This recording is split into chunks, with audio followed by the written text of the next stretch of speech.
Kaze nanone kuri mwebwe mubandanya kumviriza amakuru n'ibiganiro byacu ndabahashuje ndetse ndanabahaye ikaze muri ano masaha kuba twumviriza ngaha kuri ndomonesha kure yacu ane yanya Burundi News TV.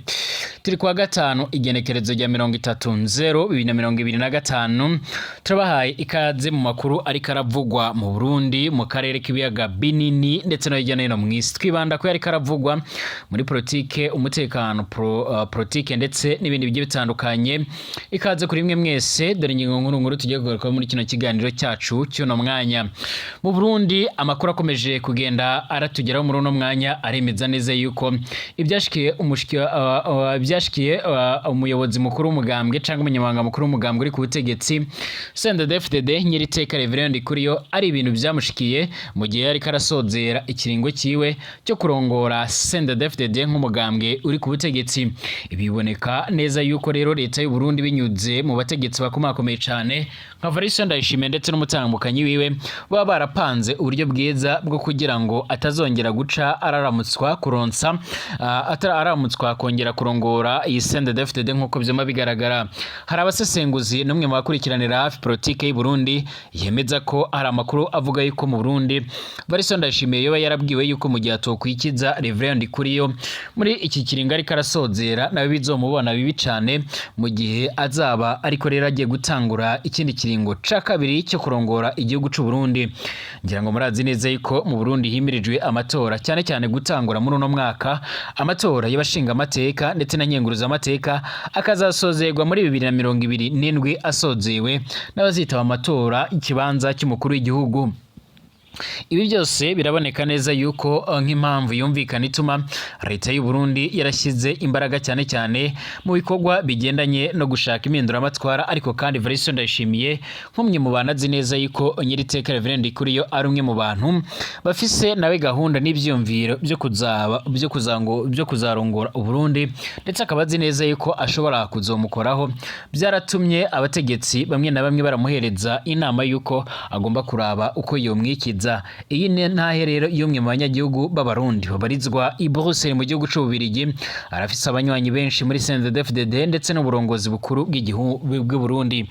Ibi byose kandi biragaragara ndetse bikanemezwa n'uburyo leta y'u Burundi idashaka kugaruka cyangwa se kugaragaza ibigendanye n'ubugwayi bwa Nyiriteka Reverend Ndikuriyo, ndetse abasanzwe barakurikiranira hafi ibigendanye n'amagara yiwe baremeza ndetse bakanagaragaza neza yuko uyu mutegetsi ibikomeje kugenda bigaragara canga ibikomeje kugenda bimushikira ubwabyo byerekana ndetse bikanagaragaza uburyo rero n'ubundi abo mu muryango yiwe batari kure kuba botanga amakuru ya nyayo.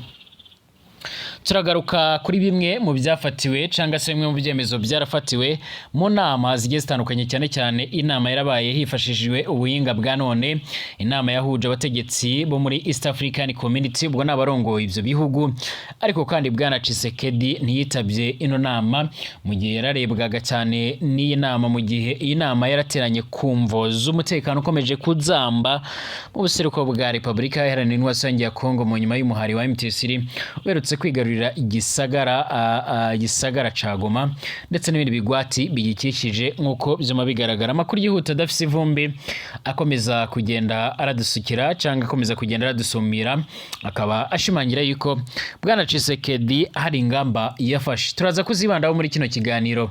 Bwana Tshisekedi arongoye Republika Iharanira Intwaro ya Kongo akaba mwene Etienne Tshisekedi ati ndabizeza neza yuko tuzihorera ndetse tukivuna umwanzi.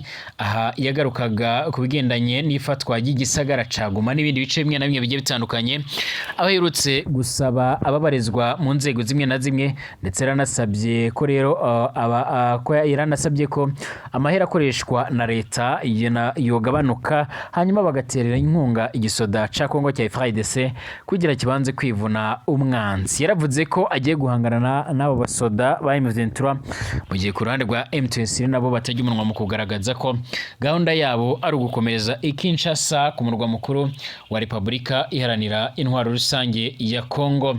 Kaze kuri mwe mwese mubandanya kudukurikira ndetse no kumviriza amakuru n'ibiganiro byacu. Kaze kuri mwese mubana natwe 5 kuri 5. Ndabaramukije ndanabahaye ikaze. Mwiriwe mute aho muherereye hose, shaka kuduhereza ibyumviro byawe binyuze muri comment cyangwa se muri commentaire nkuko bikomeje kugenda mubibona. Hari bamwe bari ko baraduhereza ibitekerezo bigendanye n'uburyo nabo bari kugenda barumviriza amakuru agendanye n'ibiko biravugwa imbere mu Burundi. Ndabahaye ikaze kuba twumviriza muri mu Burundi, birumvikana mu bice bimwe na bimwe bigiye bitandukanye.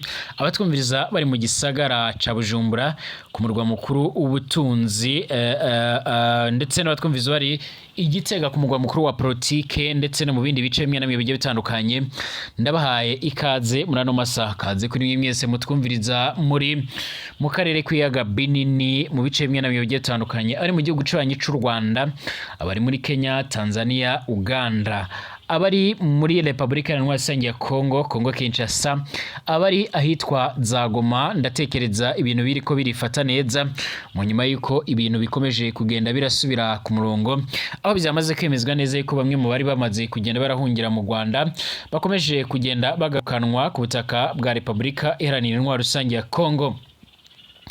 Kaze kuri mwese kandi mutwumviriza muri za Bukavu, abatwumviriza bari muri za Kinshasa, abatwumviriza bari Kisangani ndetse no bindi bice bigiye bitandukanye. Turabahaye ikaze. Abari mu burengero bwa Afrika, umunako bwa Afrika ndetse na Afrika yo hagati, turabahaye yambu cyane. Abari kandi ku mugabane w'Uburaya, Aziya, Australia, Amerika ndetse n'andi hose, turabahaye ikaze. Ari mwambere shise ngaha byona kwanditse sabone kugira ucaronka amakuru n'ibiganiro byacu, bane natwe 5 kuri 5. Amakuru n'ibiganiro byacu ubandanye no kubishikiriza ku banywanyi bawe. Kaze kuri mwese, reka tuyatangurire mu Burundi twifashishije bamwe mu bakurikiranira hafi politike y'u Burundi. Hari ikintu bamaze kwemeza, nifuza yuko namwe twogisangira ndetse mukaza kugenda muratanga ibyiyumviro byanyu. Hari bamwe rero bemeza neza yuko bigendanye n'imibanire iri hagati ya Evariste Ndayishimiye ndetse na Nyiriteka Reverend Ndikuriyo, ndetse n'uburyo rero aba bategetsi bombi basa n'abubatse imigwi igiye itandukanye ibashikikiye ndetse ishinzwe no kubamamaza ngaha mu Burundi. Evariste Ndayishimiye yoba yarahawe inama na bamwe mu bamwegereye, maze bamenyesha yuko mu gihe yakomeza kurebera ndetse agatusha agahereza ikiringo cyo kongera kurongora CNDD-FDD kuri Reverend Ndikuriyo bizomubana ibibazo ndetse bizoca biramubana ibi bidasanzwe. Amakuru yihuta akomeza kugenda aradushikira canke akomeza kugenda aradusumira, akaba agaragaza ko rero Evariste Ndayishimiye yiba yarahawe ingingo yuko agomba kuraba ibishoboka byose mu gihe yaba ariko arasozera ibigendanye n'ikiringo cyo kurongora CNDD-FDD, horabwa rero uburyo ashobora kuba yohabwa ishano kugira ngo atazoca by'umwariko arasaba ikindi kiringo cyo kurongora CNDD-FDD. Ni mu gihe bigoranye kuba wabona rero umuntu warongoye umugambwe uri ku butegetsi mu Burundi bikarangira atarongoye u Burundi nk'uko bizoma bigaragara. Benshi iyi ngingo barayibona nk'ukuri ndetse bakongera bakayibona neza nk'ukuri 100% mu bigendanye n'uburyo babona uburyo leta y'u Burundi itari kirashaka kugaragaza ndetse itanababajwe ndetse itari yanatangaza mu buryo bweriye ibigendanye n'ubugwayi cyangwa ibara ryashikiriye Reverend Ndikuriyo. N'ubundi birakomeza kwemezwa na bamwe mu bakurikiranira hafi ibigendanye n'uburwayi bwiwe, bikagaragara yuko bigendanye no kuba atangwara iri kiraboneka kandi indwara yarasanzwe aragaragara cyangwa aragendana nayo izwe igendanye n'igisukari cy'amaraso. Babona neza yuko iri ku rugero rudotuma aba muri koma, ku buryo rero abasha kunanirwa guhumeka cyangwa se guhura n'ibindi bibazo bimwe bimwe bigaragara. Amakuru akomeza kugenda aradushikira cange amakuru akomeza kugenda aradusomera, akaba agaragaza ndetse anerekana neza yuko umwe mu baganga bari basanzwe baramukurikiranira i Nairobi mu gihugu ca Kenya mu bitaro bya kaminuza yamaze gutangaza neza yuko ubugwayi bw'umunyamabanga mukuru w'umugambwe CNDD-FDD Reverend Ndikuriyo ngaha mu Burundi ari amayobera, ku buryo rero byageze aho rero babona yuko nabo ataco bashobora kuba bomumarira, bafata ingingo yuko rero bomusezerera akarungikwa mu bindi bitaro canke mu yandi mavuriro.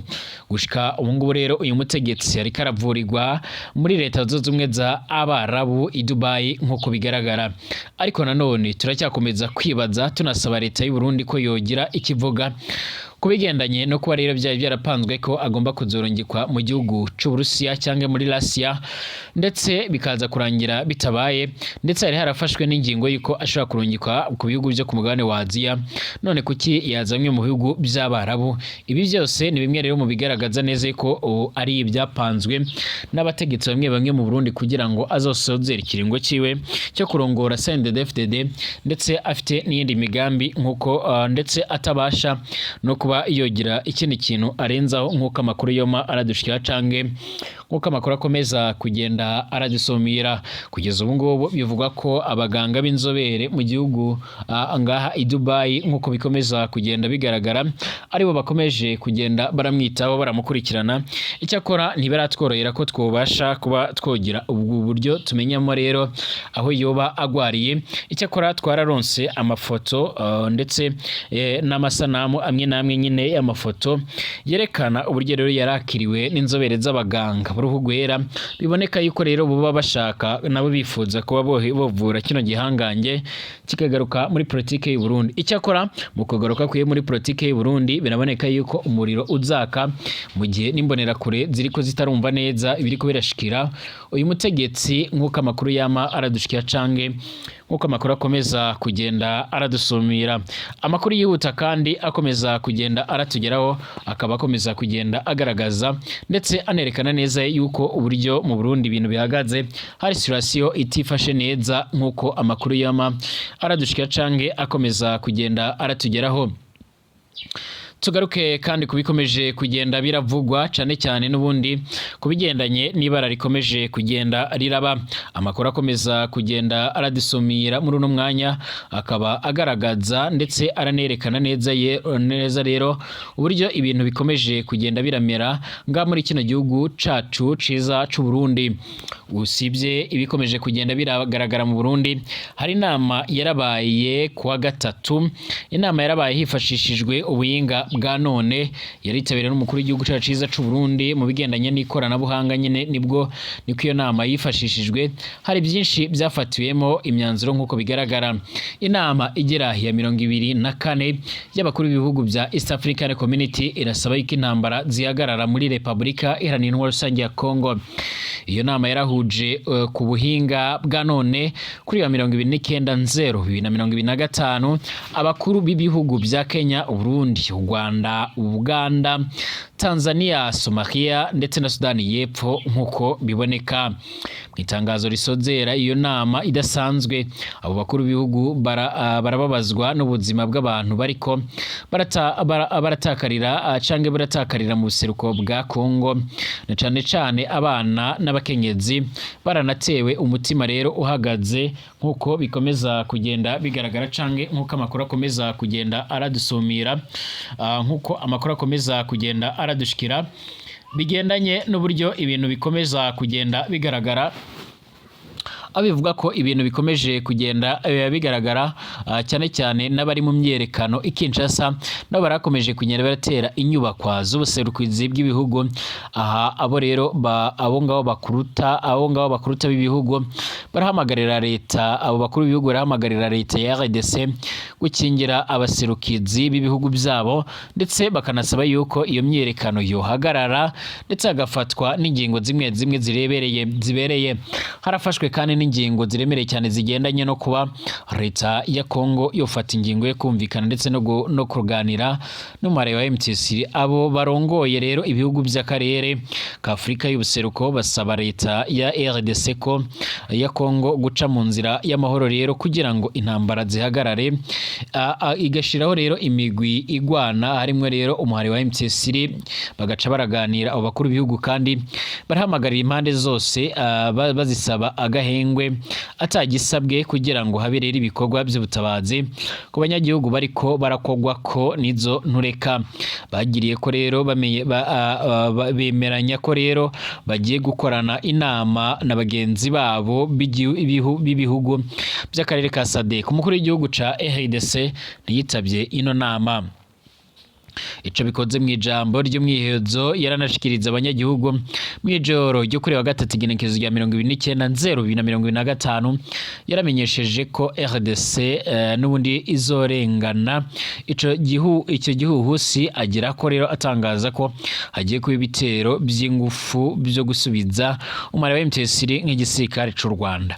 Uwo arongoye rero RDC avuga kandi ko izo ntureka zizoshobora kurandagata mu karere kose k'ibiyaga binini akanababazwa nuko rero amakungu ataco ariko arakora nkuko biboneka cange nkuko amakuru akomeza kugenda aradusumira. Abategetsi bagiye batandukanye baritabye iyi nama nkuko biboneka cange nkuko amakuru akomeza kugenda aradusumira. President Paul Kagame yaritabye ino nama ararongoye igihugu cibanyi c'u Rwanda. President Evariste Ndayishimiye Excellency Evariste Ndayishimiye arongoye igihugu cacu ciza c'u Burundi yaritabye ino nama. President Yoweri Kaguta Museveni yaritabye ino nama ararongoye igihugu ca Uganda.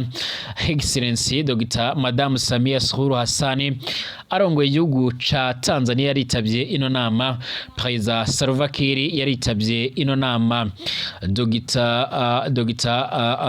Excellency Honorable Dr. William Ruto Samuel arongoye no muryango akaba arongoye igihugu ca Kenya yaritabye ino nama, ndetse na Excellency Dr. Hassan Sheikhan Mohamed arongoye igihugu ca Somalia yaritabye ino nama. Bwana Tshisekedi ntabwo hagaragara nimba haba hari abamuhagarariye muri ino nama, ariko biraboneka yuko mu bategetsi bayitabiriye bifashishije ubuhinga bwa none atagaragaramo nkuko bigaragara cange nkuko amakuru akomeza kugenda aradusomera. Hari byatangajwe kwa gatatu na Bwana Tshisekedi ibiboneka ndetse bikanagaragaza neza ko ku ruhande rw'u Rwanda bo bakajije ingamba z'ubwirinzi ku mipaka, mu gihe biboneka yuko Bwana Tshisekedi iyo bafise intumbero ziremereye cyane zigendanye no kuba ashaka uburyo ibintu byahinduka ngaha muri kino gihugu. President Felix Antoine Tshisekedi Tshilombo arongoye Repubulika Iharanira Demokarasi ya Kongo mu ijambo yagejeje ku gihugu yaratangaje ko yijeje abanyekongo kwivuna gukomeye kandi guteguye kubona kubo yise abaterabwoba n'ababafasha nkuko biboneka. Nibwo bwa mbere Bwana Tshisekedi agize icyo atangaza nyuma y'uko umubare wa M23 ufashe iki gisagara cya Goma, kandi amakuru atandukanye akemeza ko rero ubu arimo rero gukomereza mu ntara ya Kivu y'Amajyepfo mu mujyi wa Bukavu. Bwana Tshisekedi yashinje nanone yeruye ko ingabo z'u Rwanda na M23 zakomeje ibitero by'iterabwoba ku banyagihugu mu burasirazuba bw'igihugu. Yavuze ko yakoranye inama n'inzego zitandukanye mu gihugu ngo barebe uko rero twakwisubiza ahafashwe ku butaka bw'igihugu cyacu. Kuri uwo mujyo rero avuga ko yashyizeho guverineri mushya wa gisirikare w'intara Kivu ya ruguru, iyo ni General Major Somo Kakule. Bivugwa ko kuwa gatatu yageze mu mujyi wa Beni gutangura imirimo yiwe nkuko bigaragara mu ijambo rye. Bwana Tshisekedi yaravuze ko ahaye icyubahiro abasivile, ingabo za leta ndetse n'abazarendo. Abasirikare bari mu butumwa bwa SADC bwitwa Samia RDC barwana ku ruhande rwacu ndetse n'abamonisiko baguye muri iyi ngwano. By'umwihariko yavuze ko General Major Peter Chirumwami Nkuba yishwe arashwe mu cyumweru giheze. Bwana Tshisekedi yarashinjije u Rwanda kurenga ku masezerano mpuzamakungu y'ubusugire bw'ibihugu ko ari igikorwa kitakwihanganirwa kandi gifise rero ingaruka zikiteguye zishyira rero akarere k'ibiyaga bigari mu kaga karemereye cyane. Abategetsi b'u Rwanda barashinza leta ya Kinshasa kwifatikanya n'imigwi irimo nka FDLR irwanya ubutegetsi bw'i Kigali ndetse na Tshisekedi ko rero yavuze ko afise intego zo guhindura ubutegetsi Kigali. Mu mvugo ikarishye Bwana Tshisekedi yarumvikanye aravuga, yaragize ati mumenye ikintu kimwe rero, Repubulika Iharanira Demokarasi ya Kongo ntabwo izareka ngo isebe cyangwa se ngo ihonyorwe, tuzarwana tuzatsinda byanze bikunze. Yaravuze ko kandi kandi yasabye guverinoma kugabanya ibitangwa ku mibereho y'abakozi b'inzego kugira ngo bazigame ibihabwa ingabo ziri ku mirongo y'imbere ku rugamba. Yavuze ko kandi abikorera ku giti cyabo nabo rero yabasabye gutanga umusanzu ku ngabo. Yarabwiye urubyiruko ko rero iki ari igihe cyo kumva umuhamagaro w'igihugu ndetse no guha imbaraga zabo igihugu. Ati tugomba gukomeza ingabo zacu kandi buri wese mu rubyiruko arafise umwanya mu ngabo zacu. Ni mwinjire muri benshi mu ngabo za Repubulika Iharanira Rusange ya Kongo. Bwana Tshisekedi birasa naho rero yamaze gufata indi myanzuro ikarishye cyane mu gihe ibintu bikomeje kugenda bimuhindurana isura. Witegereje neza amahera yashoye ku bigendanye n'abacanshuro bari basanzwe barakorera ngaha muri kino gihugu, urasanga bitangaje ku buryo bidasanzwe ku buryo umucancuro yabashaga kuba yokorera amahera ashika ku bihumbi 8 by'amadolari, ariko gushika uno mwanya amakuru akomeza kugenda radusumira akaba agaragaza ndetse anerekana neza uburyo ngaha ku butaka bwa Repubulika Iharanira Rusange ya Kongo umusirikare w'icyo gihugu atarabashaga no kuba yogeza ku mahera ijana ku madolari 100 y'amanyamerika nk'uko biriko biragaragara.